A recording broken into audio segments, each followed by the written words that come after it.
Good morning. Welcome to the Casual Friday version of the 5 Minute Crochet Podcast. I'm Ellen Gormley. Good morning. It's Friday, October the 13th. And I hope that whatever your day has in store, that it is full of turns for the better for all of us. So I hope everything goes well for everyone today.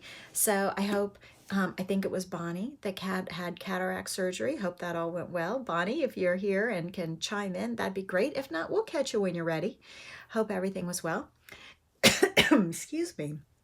So I've been working on these tapes that I talked about yesterday. So I ended up undoing the blue and redoing the blue. And then I got impatient to see how it was lining up. So I went ahead and just crocheted them together. Now, this is not how I plan to do it for real. Good morning, Carlene. While this big seam on the top is intriguing, it shows some depth on the back, which is fine. But literally, this was just a lifeline of sorts, a training wheel of sorts to see like if it was lining up. So I just chained a bunch and joined with slip stitch or single crochet to make sure that the diamonds were like lining up. But it does bring up some interesting and intriguing things, and this is like how I evolve. So I mean, really, once I did this, I thought, oh, I wonder if there's a cool way to do it. Good morning. Hi, Bonnie.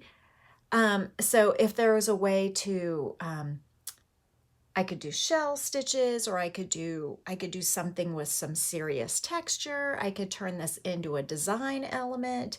But really, that's not my intention at all. Although those are always options.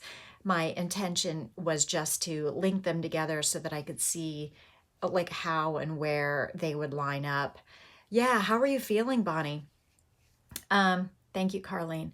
So, but I probably will slip stitch or single crochet them together as I work the second and subsequent strips once I go back down to the bottom and figure out like where I need to start each one so that I can make it happen. Anyway, that's kind of what I'm working on. I also this blanket turned out really pretty well, I think. A little small, but it's okay. And the blue periwinkle version of the blanket is almost done. That's on my to-do list for this weekend. So my to-do list for this weekend includes getting the two Bruges wedge blankets, the worsted weight and the DK weight versions, shaped up, finalized, and ends woven in, and a decision made about if it's, oh, good, Bonnie, I'm so glad to hear it. Bonnie just said that her surgery was successful. Yay! So I had been holding up the, this is the Bruges where it almost looks like diamonds on the narrower point up and down, and then they are nestled into another row of diamonds. One row of diamonds that are linked are light gray, and then the other ribbon or tape of diamonds is in a like what's the word I'm looking, Caribbean blue.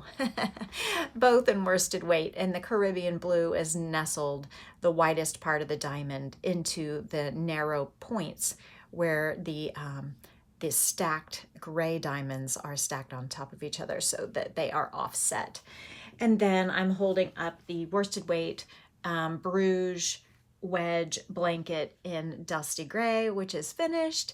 And I just need to weave in the ends on that one and write it down. It's always, the writing down is the part that always, is where I get hung up.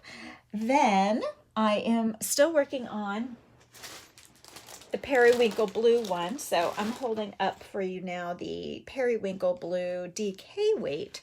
So it's more of a purple than a blue, but it is kind of that ambiguous in-between color. On camera, I think it looks way more royal blue, but it's actually kind of a dusty, purpley, and it's It's pretty good. It's a little small. Remember, I measured it in the 5-minute podcast the other day. I think it was something like 24 by 29, if I remember correctly. So I'm going to finish that off and figure out a little edging. I have started the edging there. The new one has lots of interest. Oh, thank you, Bonnie. You know I'm not a fan of stripes, but that would look great in all the beachy colors. Thank you, Carlene. Okay, so as I read comments that pop up on the screen from viewers, so on the periwinkle blanket along the long side, I am placing little chain loops with single crochets in between that kind of simulate the joining of the chain 5 joins that happen with the wedges. And then I don't know if I will like do multiple rounds around after that foundational edging round is placed, so that I can make this blanket bigger, because at 24 by 29 I feel like it's a little small.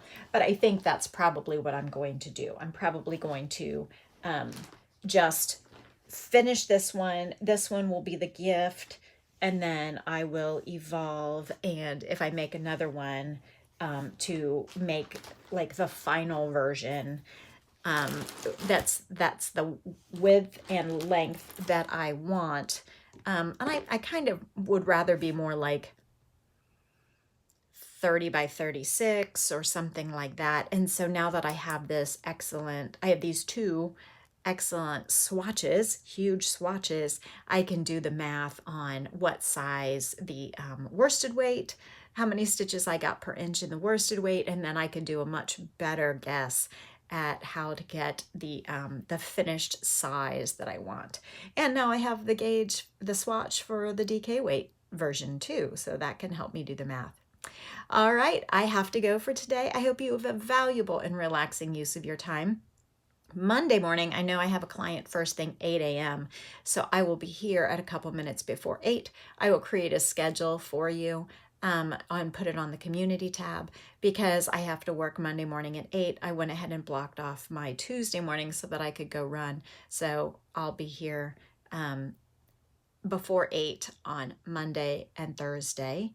I'll be here before 9 on Tuesday, Wednesday, and Friday. But I will write that down and put it in the community tab for you. I hope you have a valuable and relaxing use of your weekend, and I will be here Monday at some point. Be well, everyone. Bye.